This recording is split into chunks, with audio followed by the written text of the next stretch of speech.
Second fever I think of is the fever of fretfulness. Fretfulness.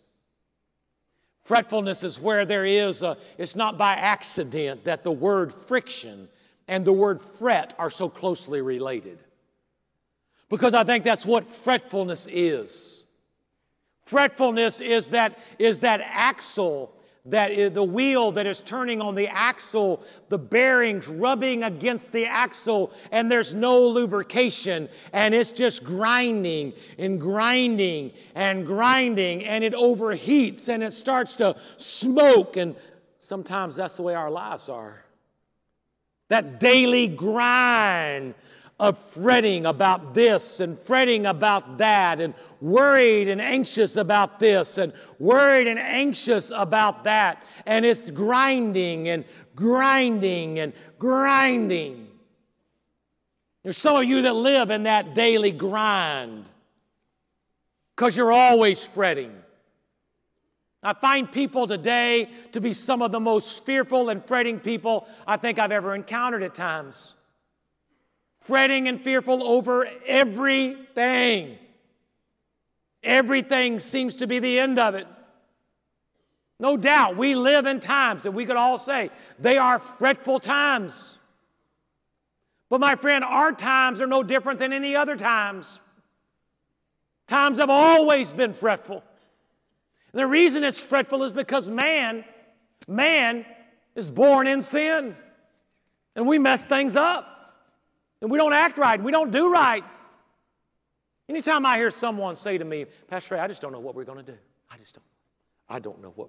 I hear that a lot. I just don't know what we're going to do. What in the world? Pastor Ray, tell me, what in the world are we going to do?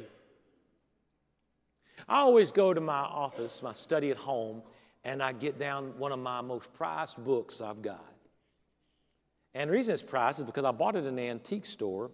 And when I bought it, I read a little bit of it, and I said, man, I liked it. I love this writer. He's one of my favorite writers. But then I turned to the front, and I noticed it was autographed by the writer, Elton Trueblood. Dr. Elton Trueblood is a philosopher, a professor, a bright, very bright man, and wonderful writer. Indulge me just a second to read you the opening, his preface to this book that's entitled The Life We Prize. The life we prize. He says this: no man knows what the future holds in any particular set of events. But every thoughtful person believes that we are destined to live the remainder of our lives in tension and turmoil, whatever the course of history may be in the next years. It will not be a course of tranquility. Our modern world has developed so much animosity, so much justifiable fear, so much open conflict that there is no peace. If the present tragic conflict were by some developments now unforeseen to come to a sudden end, it is reasonably certain that other conflicts, perhaps even more tragic proportions, will arise. We are in a monsoon, and we must weather it out. Instead of pining for calmer days, the way of wisdom is to learn to live realistically in such a time of strain. Wow.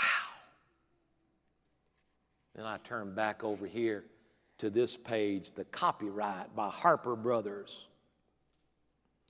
1951 was when Dr. Elton Trueblood wrote that. The good old days when life was simple. What I'm saying to you is this: stop pining for better days.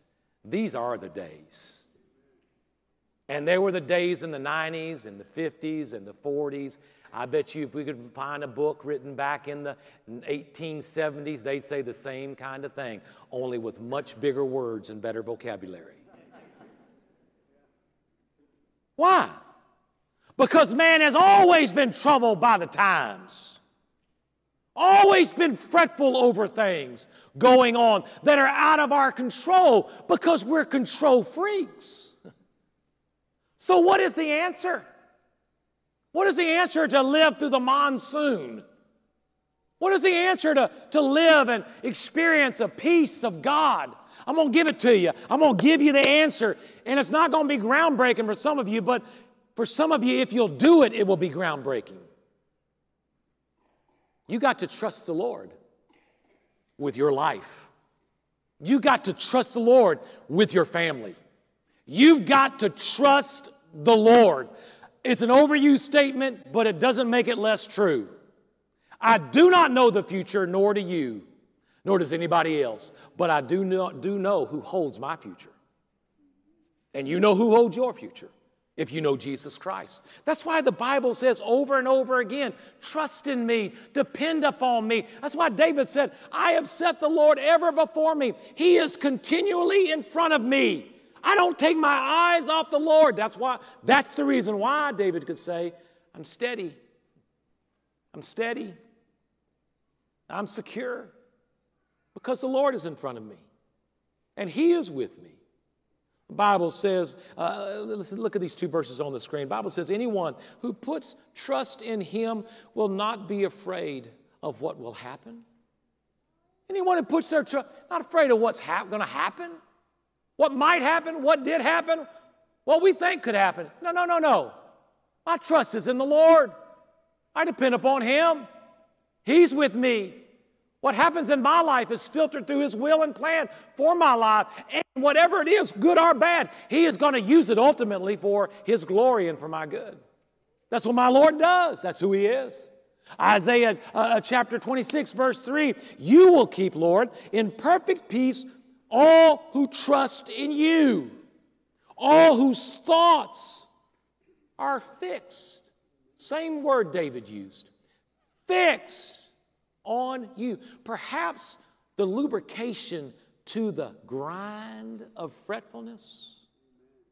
Perhaps the lubrication that will cool the fever and lower the heat of our lives is the lubrication of our faith and trust in the Lord. He has the power to heal Peter's mother-in-law of a physical fever. And He's got the power to heal you and me of our fever.